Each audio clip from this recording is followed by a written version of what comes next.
امهاتنا اللي كانوا بيعلمونا ما نكذبش، وهم الكذب بيجري في دمهم. الحق انفض بقى الجاكيت بتاع الحاج قبل ما يخرج من الحمام. يا رب يا كريم. رزقي. ماما ماما انا النهارده كذبت عليكي وبصراحه ما عدتش الدرس. يا زباله قليل الادب يا عاق، انت ما تربيتش. اوعى تكذب تاني، الكذاب بيخش النار. حاضر يا ماما مش هكذب تاني، بس قولي لي هو انت كنت بتعملي ايه في الجاكيت بتاع بابا؟ ايه؟ لا ده انا كنت مسلفه ابوك فلوس وقال لي باخديها من جيب الجاكيت. بقول لك ايه يا حاجه، كان في 100 جنيه في الجاكيت بتاعي، ما تعرفيش راحت فين؟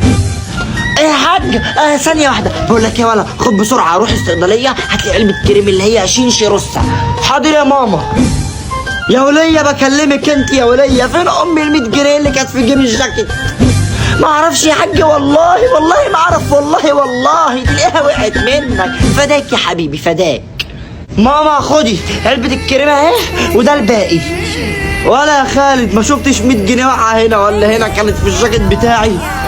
لا يا بابا ما هي دي ماما خدتها واديتها لي اجيب بيها شينشي روسا.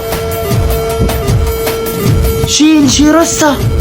ده انت عيل شين عشان طوعتها، وانت وليا شين، وانا راجل شين عشان ما املك. انت طالق يا مرة يا شين يا بنت